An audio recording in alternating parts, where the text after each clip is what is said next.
بسم الله والحمد لله والصلاة والسلام على رسول الله صلى الله عليه وسلم. بوتاجاز يونيفرس 4 شعلة، طريقة جديدة لورق الألمونيا عشان تحافظ على البوتاجاز من جوه. فالناس كلها بتحط ورق ألمونيا من فوق، فأنا عامل طريقة جديدة كده برضو، فكرة كويسة عشان تحمي البوتاجاز من فوق من الداخل. أنا أول بجيب ورق الألمونيا بفرده كده اهوت على الوش، وبعلم الخرام بتاعت العيون، بحز كده بصبعي بعلمها عشان ما اقطعش الورقه وتقع جوه الماسوره. لا، انا بعلمها كده، بحددها اهو بصبعي. التانية اهو. اي بوتاجاز 4 شعلة بيتحل، الوش بيترفع وتحط ورق ألمونيا من تحتيه، وبعد كده تنزل عليه الوش عشان اي حاجه تنزل من فوق هتحمي السقف، مش هتنزل على الصوف بتاع اللي فوق السقف وهتحميه،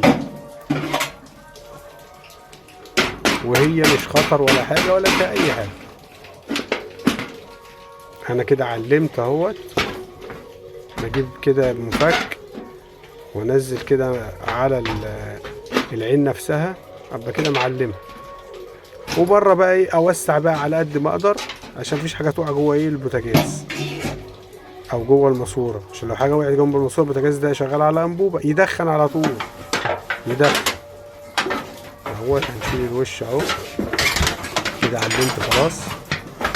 البوتاجاز ده كنت عامل له انا تعديل طبعا من الكوبايات الى الجيبات الالومنيوم ديت. هننزل بقى الالومنيوم، ورق الالومنيوم ده على الصبع الالومنيوم او الماسوره ايا كان من نوع البوتاجاز يعني.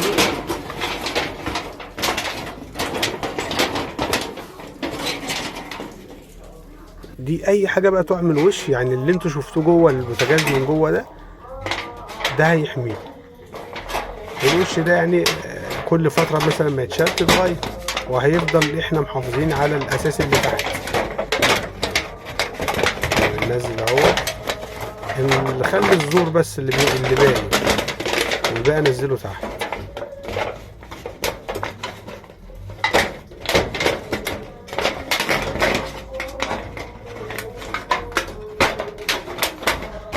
اهو كده بعيد عن النار خالص، ملوش دعوه.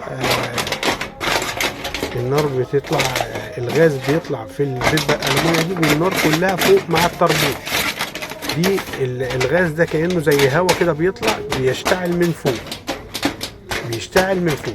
لكن لو انا ولعت العين من غير طربوش هتبقى النار من عندي فينا لحد فوق، ما ينفعش.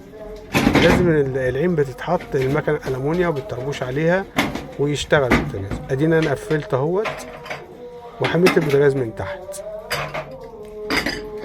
دي فكره جديده برضو الورق الالومنيا، الناس اللي هي بتحطه فوق الوش.